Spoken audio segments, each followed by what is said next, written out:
వచ్చినటువంటి యుగడ స్వరూపం కుసుమన్నారు బాబా. మనకి తెలిసి ఒక కృష్ణుడిగా వస్తే ఆయనతో ఉన్నటువంటి రుక్మిణీదేవి కూడా ఏమీ లీలలు చేయలేదు.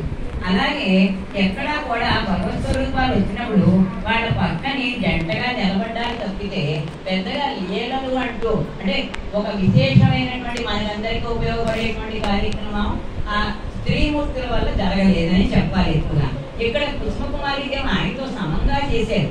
ఆయన అవతారాన్ని చాలించి మానవ రూపాన్ని విడిచిపెట్టి వెళ్ళినా కూడా అంటే అవతారం చాలించారని కూడా మనం చెప్పం. ఎప్పుడు ఆయన ప్రచ్ఛన్నంగా మన మధ్యనే ఉంటున్నారు. మన మధ్య లేకపోతే మనం అసలు ఇటువంటి కార్యక్రమాలు చేయలేము.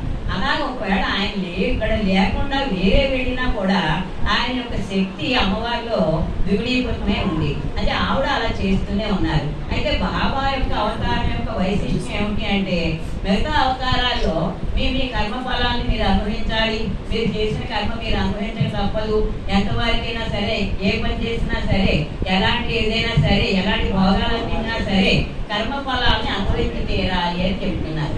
కానీ ఇక్కడ మనకి ఆయన ఏం చెప్తున్నారు? మీ పాపభారాల్ని నా మూపున వెయ్యండి, మీరు నిశ్చింతగా నామం చెయ్యండి, నేను మిమ్మల్ని గోలోకానికి తీసుకువెళ్తాను. మీ భారాలను నేను భరించి, మీ పాపభారాలను నేను భరించి నరకంలోకి వెళ్ళినా నేను బాధపడను.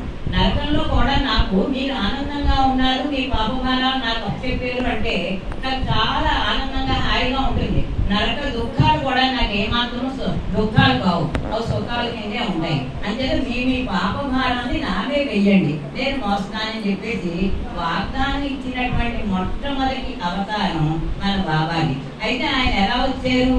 సామాన్యమైన మానవులాగే వచ్చారు చూడడానికి. ఆయన ఏమి శంఖం చక్రం కదా అవన్నీ పుచ్చుకోలేదు. 4 చేతులు లేవు, 2 భుజాలతోనే వచ్చారు. 4 భుజాలతో వచ్చి ఇప్పుడు మిగతా యుగాల్లో ద్వాపరం అంటే కలియుగం కాకుండా ద్వాపరం, కృతయుగం, త్రేతాయుగం. ఇప్పుడు ద్వాపర యుగంలో అయితే మనకి 8,40,000 సంవత్సరాలు ఉంది.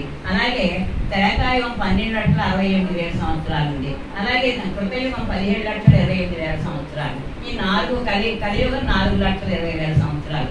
4 కలిపితే 42 లక్షలు. ఆ 42,20,000 సంవత్సరాలు ఒక మహాయుగం అవుతుంది. ఇటువంటి మహాయుగాల్లో ఆయన ఎన్నో కృతయుగాల్లో వచ్చారు, ఎన్నో త్రేతాయుగాల్లో వచ్చారు, ఎన్నో ద్వాపర యుగాల్లో వచ్చారు. ఎప్పుడు కూడా ఆయన 4 భుజాలతో వచ్చారు. 4 భుజాలతో వచ్చి దుష్ట శిక్ష రక్షణ చేశారు. అయితే ఇప్పుడు మనకి ఈ కలియుగంలో వ్యక్తుల 2 స్వరూపాలు ప్రత్యేకం లేవు, వేరు వేరే లేవు. మానవులుగా ఉన్న తప్పితేను మనలోనే రాక్షస స్వభావాలు ఉన్నాయి.